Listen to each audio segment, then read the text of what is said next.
कडक शिस्त आणि धडाकेबाज कारवाईसाठी ओळखले जाणारे आय एस अधिकारी तुकाराम मुंडे यांना महाराष्ट्रात कुणी ओळखत नाही असं घडूच शकत नाही.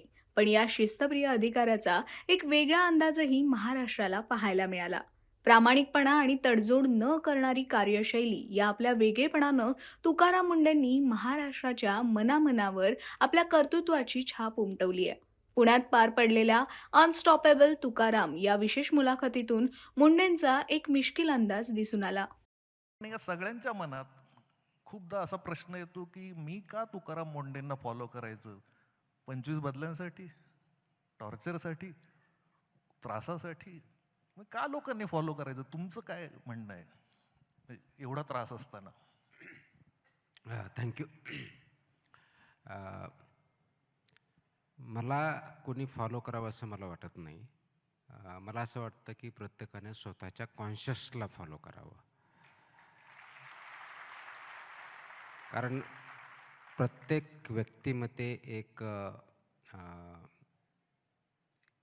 इनबिल्ट, इनबॉर्न टॅलेंट असतं.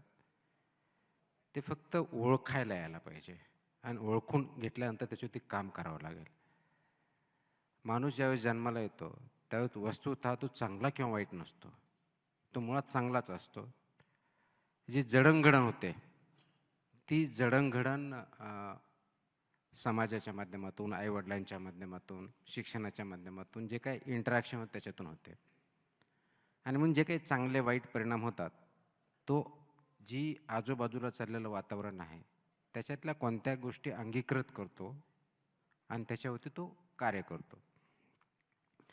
त्याच्यामुळे कोणत्याही एका व्यक्तीनं, कुणीही, इवन माझ्या मुलांनी सुद्धा मला फॉलो करू नये. त्यांनी स्वतःच्या व्हिजनला, स्वतःच्या विचारावरती समाजामध्ये पॉझिटिव्ह, म्हणजे समाजामध्ये म्हणा स्वतःमध्ये पॉझिटिव्ह बदल करून समाजामध्ये पॉझिटिव्ह करावं ही अपेक्षा असते. जर माझ्या जास्त बदल्या होत असतील तर आय थिंक माझ्यामध्ये जास्त चांगले बदल घडतात असं मला वाटतं.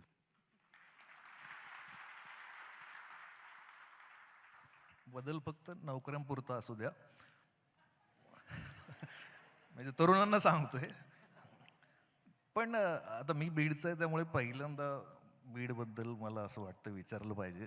मी या निमित्ताने मुख्यमंत्र्यांना विनंती करतो की काही होऊ द्या, 1 वर्ष मुंडे साहेबांना बीडला पाठवा. फार गरजेचं आहे.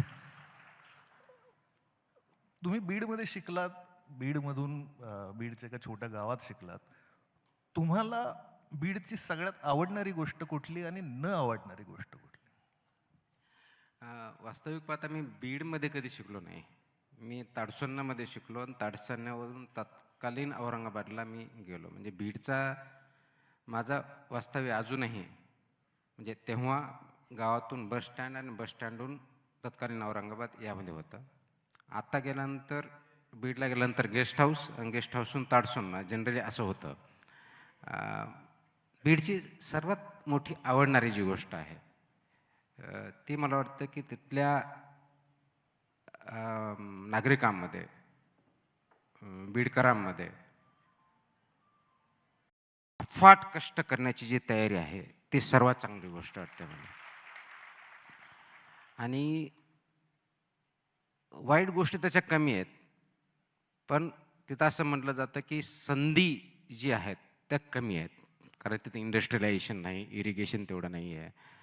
त्याच्यामुळं संधीची कमतरता ही तिथली लिमिटेशन आहे असं मला वाटतं. BA होईपर्यंत घराच्या बाहेर मी कधी पडलेलो नव्हतो. इन द सेन्स की गावातून गेलो होतो पण औरंगाबादला भावाबरोबर राहत होतो.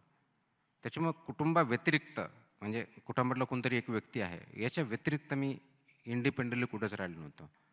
ती एक अनामिक भीती होती, मी राहणार कसा. म्हणजे BA झाल्यानंतर, म्हणजे मी 10वी 11वी 12वीची गोष्ट करत नाही, BA झाल्यानंतर ही अनामिक भीती, मी राहणार कसा, घरापासून दूर राहायचं आणि काय फरक पडतो मग, तसंही हॉस्टेल भेटत नाही.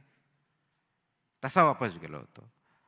आणि मग त्यानंतर UPSCची तयारी केली. UPSCची तयारी करताना काही काळ मी जयकर लायब्ररीतसुद्धा अभ्यास केला. आणि जयकर लायब्ररीत अभ्यास करताना परत जसं SISCला जिथं मी अभ्यास करायचो तर 12 महिने तिथं राहणं शक्य नव्हतं. ज्यावेळेस प्रिलिम्स मेन्स असायचं त्या काळात, पण उर्वरित काळ कुठेतरी अभ्यास करायचा असतो. त्यावेळेस माझा एक मित्र पुणे विद्यापीठामध्ये MA करत होता राज्यशास्त्रामध्ये. त्याच्या रूमवरती पॅरासाईट म्हणून राहायचो. आता ते हॉस्टेल नंबर मला आठवत नाही, पहिलं 2 नंबर का 1 नंबर होतं, नंतर 4 नंबर असं काहीतरी होतं. त्याच्यामध्ये शेअरिंग बेसिसवरती 1 किंवा 2 नंबरला रूम भेटायच्या आणि 4 नंबरला इंडिपेंडंट असं काहीतरी प्रकार होता. तिथे गेल्यानंतर एक 2-4 दिवस झालं बघतो तर तिथं ढेकणं एवढे होते की ती झोपच यायची नाही. मी माझ्या मित्राला म्हणून, तू अगोदर जर सांगितलं असतं ढेकणं असतं तर आलोच नसतो, एवढे ढेकणं तर कधी मला चावलेले नाही आहेत म्हटलं. आणि जयकरमध्ये मग काही काळ नंतरच्या काळामध्ये MPSC करताना अगदी आपली फर्ग्युसन कॉलेजच्या रोडला जी रानडे लायब्ररी आहे तिथं पण कधी काळ अभ्यास केलेला मी. तर हा जो कार्यकाळ होता तो हा एक होता की ज्या काळामध्ये माझी ओळख पुण्याशी झाली, पुण्यामध्ये काही काळासाठी राहिलो. त्याच्यानंतर पुणे विद्यापीठामध्ये आता FD आहे म्हणून सांगायला हरकत नाही, तिथं चायनीज गाड्या भेटायच्या असायच्या पाषाण रोडला. पाषाण रोडलाच ना बहुतेक, किंवा बापट रोडला, दोन्हीपैकी. पाषाण रोडच्या बाजूनं येस येस तिथे येस येस. मी असा आता विचार केला जाऊन बघाव्यात का जरा तिथे.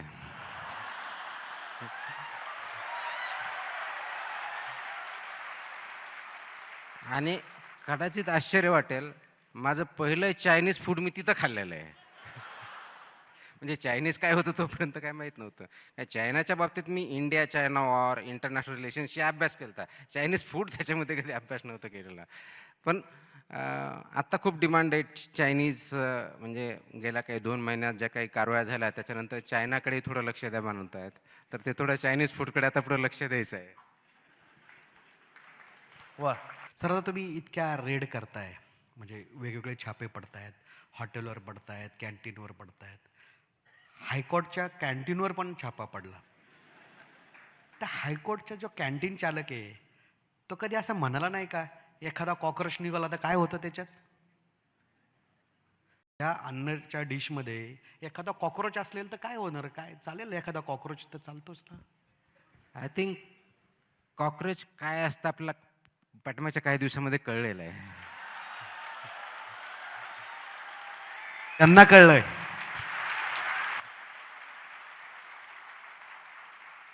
कारण कॉकरोच असा आहे, त्याला कुठेही फेका तिथून तो जन्म घेतो लगेच. तर ती जी जोक्स अपार्ट, पण ती जी हायकोर्टाच्या कॅन्टीनवरती जे इन्स्पेक्शन झालं, it was as per the directive of the high court only. ही आदल्या दिवशी काही ते हिअरिंग झाली होती. त्या हिअरिंगमध्ये काहीतरी विषय आला होता की तुम्ही फक्त प्रायव्हेटवर करता का, government establishment, semi government establishment याच्यावर करता? आम्ही सांगितलं आम्ही सगळीकडेच करतो. मग आमची तपासली आहे का? तर ते म्हणले नाही आहे. तपासून घ्या. म्हणून आम्ही दुसऱ्या दिवशी जाऊन तपासले. एवढंच केलं बाकी काय नाही. FDAच्या कॅन्टीनची तपासणी झाली का? FDAच्या कॅन्टीनची तपासणी हा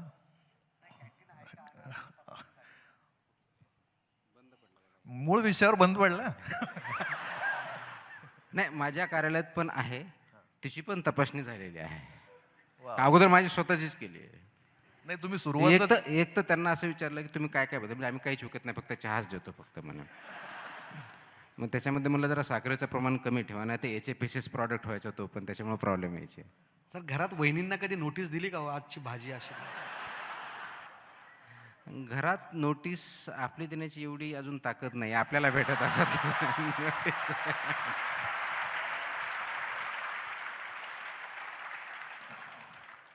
शेवटी पुरुष